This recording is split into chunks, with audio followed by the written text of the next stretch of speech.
तो देखिए, प्रधानमंत्री नरेंद्र मोदी का बड़ा बयान सामने आया। समाज को बांटने की साजिश हो रही है। जाति, धर्म और भाषा के आधार पर बांटने की कोशिश की जा रही है। प्रधानमंत्री नरेंद्र मोदी ने यह कहा कि समाज को बांटने की कोशिश कुछ लोगों की ओर से की जा रही है और ये जाति, धर्म और भाषा के आधार पर ऐसा संभव बनाने का प्रयास है। समाज को बांटने की साजिश जिस तरह चल रही है, उन्होंने आगे ये भी कहा कि दुश्मनों की इस साजिश को गंभीरता से समझने की जरूरत है। हम सभी को मिलकर के दुश्मनों के इस मंसूबों को नाकाम करना होगा। प्रधानमंत्री ने कहा है कि हमें मजबूत, सक्षम और शिक्षित युवाओं का निर्माण करना होगा। तो प्रधानमंत्री नरेंद्र मोदी की ओर से ये बड़ी बातें संबोधन के दौरान कही गई है और ये कहा गया है कि एक तबका ऐसा है जो कि लोगों को बांटने का प्रयास कर रहा है और समाज को बांटने की साजिश इस वक्त की जा रही है। इसे रोकना जरूरी है। तो श्री स्वामीनारायण मंदिर की 200वीं वर्षगांठ पर प्रधानमंत्री नरेंद्र मोदी अपना वक्तव्य रख रहे थे, जिस दौरान उन्होंने ये बयान दिया।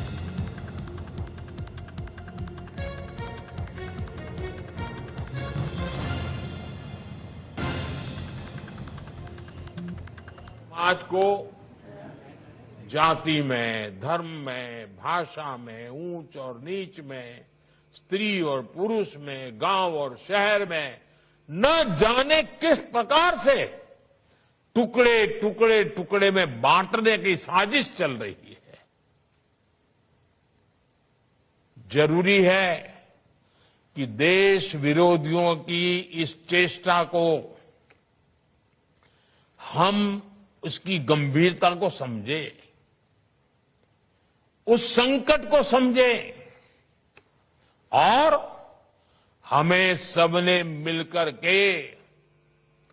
ऐसे कारनामों को पराजित करना ही होगा। हमें मिलकर के नाकाम करना होगा। समाज को जाति में, धर्म में, भाषा में, ऊंच और नीच में, स्त्री और पुरुष में, गांव और शहर में न जाने किस प्रकार से। और इस पर ज्यादा जानकारी के साथ आनंद इस वक्त हमारे साथ जुड़ चुके हैं। आनंद, प्रधानमंत्री नरेंद्र मोदी ने जो ये बड़ा बयान दिया है और ये कहा है कि कुछ लोग ऐसे हैं जो कि लोगों को बांटने की कोशिश कर रहे हैं और ये अलग अलग आधार पर किया जा रहा है, चाहे वो जाति का मुद्दा वो उठाए या फिर धर्म का मुद्दा उठाए या भाषा का मामला उठाए। तो ऐसे में कौन वो लोग हैं जिन पर निशाना साधने की कोशिश प्रधानमंत्री नरेंद्र मोदी की ओर से की गई?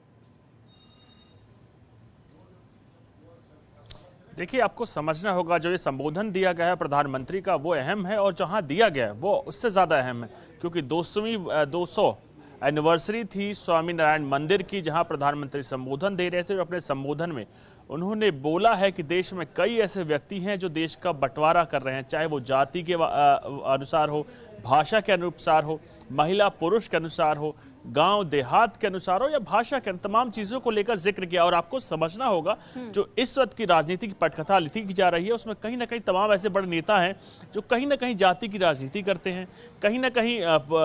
लैंग्वेज की राजनीति करते हैं, भाषा की राजनीति करते हैं और उसके साथ साथ बाकी कई चीजों को लेकर जो कि सोसाइटी को बांटता है। भारत की जो शक्ति है, जो जाना जाता है वो अनेकता में एकता है, उसकी डाइवर्सिटी दुनिया भर में फेमस है, तो उसको कहीं ना कहीं इस तमाम बंटवारे से धक्का लगता है और आज के युवा जो आगे ज्यादा सशक्त हो सकते हैं, ज्यादा टैलेंटेड हो सकते हैं, उसको बंटवारे का खामियाजा उठाना पड़ता है। प्रधानमंत्री ने अपने संबोधन में बताया कि दुनिया आज कैसे भारत को एक उम्मीद के तौर पर देख रही है, उसके युवाओं के कौशल को, उसके टैलेंट को दुनिया भर कहीं ना कहीं मानते हैं, लेकिन ये तमाम राजनीति उसके आड़े आती है और उतना अनुसार उन मौका नहीं मिल पाता युवाओं को, लेकिन उसके बाद भी लगातार कोशिश की जा रही कि अखंड भारत के साथ तमाम चीजें की जा सके। आपने देखा होगा हालिया राजनीति कहीं ना कहीं और बढ़ती चली जा रही है। उत्तर प्रदेश के मुख्यमंत्री योगी आदित्यनाथ ने साफ कहा कि बटोगे तो कटोगे और उसी के बाद तमाम बड़े नेताओं ने भी उनका समर्थन करा, आरएसएस ने उनका समर्थन करा, उसी की तर्ज पर आगे बढ़ते हुए खुद कल प्रधानमंत्री ने भी झारखंड में कहीं ना कहीं इस बात की नींव रखी कि एक है तो सेफ है। तो समझना होगा कहीं ना कहीं कोशिश की जा रही इस तमाम बंटवारे को रोका जा सके और इसी को लेकर पटकथा या कहे पीएम मोदी के संबोधन को भी आप उसी तौर पर देख सकते हैं।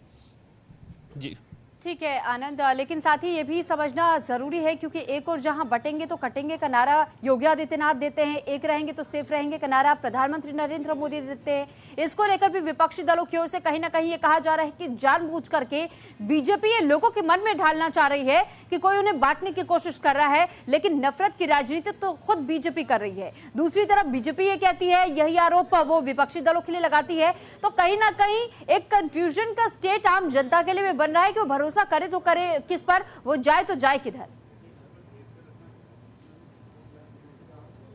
देखिए, आपको समझना होगा बीजेपी की जो रणनीति है, जो उसकी आइडियोलॉजी है, वो आरएसएस की आइडियोलॉजी से बिल्कुल मैच करती है। ये दोनों ही संगठन कहीं ना कहीं माना जाता है कि बीजेपी और आरएसएस एक है और उनकी जो विचारधारा है वो हमेशा से, आरएसएस की अगर शुरुआत की जाए तभी से उसको जो विचारधारा है उनकी वो यही है कि जो हिंदू समाज है उसको जागृत किया जा सके और एक साथ यानी सशक्त रखा जा सके। उसी आइडियोलॉजी पर बीजेपी बनी है, कहीं ना कहीं उसकी आइडियोलॉजी भी एक है। लेकिन आप विपक्ष में देखें तो कहीं ना कहीं आपको ये चीजें स्पष्ट होंगी।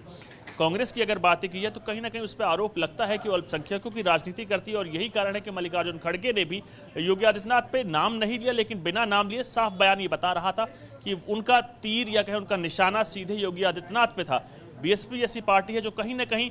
दलित समुदाय को अपना वोट बैंक मारती है और लगातार उसको लेकर काम करती है। सपा की अगर आप बात की जाए, सपा का क्या वोट बैंक है, किसी से छुपा नहीं है। तो कई ऐसी पार्टीज हैं जो कि भेदभाव करती हैं जाति के आधार पर, भाषा के आधार पर, धर्म के आधार पर। तो इसको लेकर प्रधानमंत्री लगातार आप देखते हैं कि निशाना साधते रहते हैं। उसी के तौर पर आज एक बार फिर प्रधानमंत्री का संबोधन हुआ है जो उसमें वो साफ